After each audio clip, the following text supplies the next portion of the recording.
The Terminal List. Dark Wolf is a prequel to The Terminal List.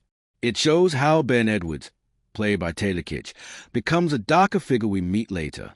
Set about 5 years before the original show, this spin-off dives into his time as a Navy SEAL, the mission choices, betrayals, moral dilemmas, and how loyalty ultimately gets twisted. It drops on Prime Video, and if you like action plus spy thriller plus moral complexity, this one gives you a lot. The series begins in 2015, with Ben Edwards as a Navy SEAL deployed in Iraq, working with the Peshmerga as part of Operation Inherent Resolve. He disobeys orders he believes are immoral, which gets him stripped of his SEAL status. Edwards and fellow SEAL Rafe Hastings are recruited by CIA operative Jed Haverford into clandestine missions, which often blur the line between patriotism, conspiracy, and betrayal. Over several episodes, they chase arms dealers, intercept dangerous shipments, centrifuge bearings, nuclear proliferation threats, deal with international angles, Mossad agents, Iranian financiers, and face betrayals from both within and outside their team. A big moment is Episode 5, a torture interrogation scene where Rafe Hastings realizes that his moral grounding is deeply compromised, as he thought interrogating an enemy would be justified, only to discover the man was more an ally or innocent than he understood. This shakes his identity. Taylor Kitsch as Ben Edwards. He carries the show. Edwards is not a clean hero. The writing leans into his internal conflict, his sense of loyalty, and how power and betrayal transform people. Some critics say Kitsch is laconic and struggles to show emotional depth consistently, but he fits the tone of someone becoming hardened Tom Hopper as Rafe Hastings.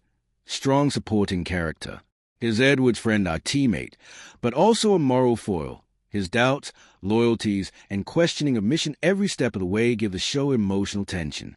Robert Wisdom as Jed Haverford, plus other operatives from Mossad, CIA, and foreign intelligence players, all help make the world feel dangerous, multilayered, and morally gray.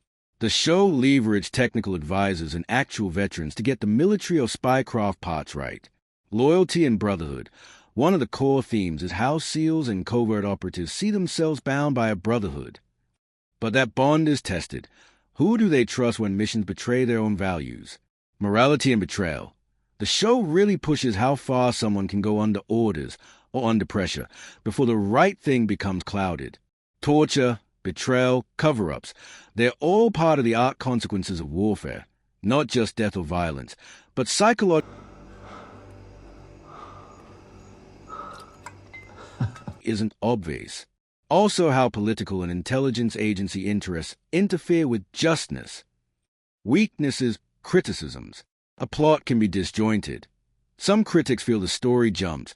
The conspiracy parts get too messy. Sometimes motivations aren't clearly explained.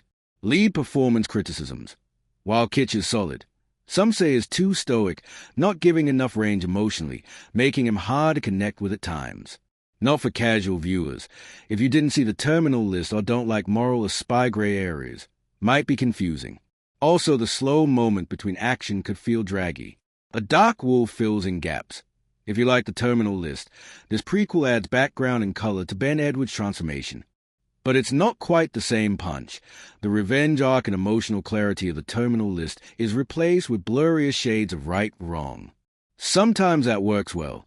Sometimes it makes a show feel less cohesive. The Terminal List. Dark Wolf is a powerful spin-off that leans into the darker, murkier side of military life and covert ops. If you want action plus moral complexity plus betrayal plus strong production, this delivers. It isn't perfect.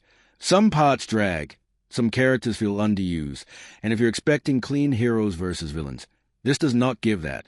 I'd recommend this to viewers who like gritty action espionage, Navy SEAL or CIA style, who don't mind moral gray zones, and appreciate strong visuals and conflict of conscience. If I have to score, 7/10. Good, worth watching, especially for fans of the original series.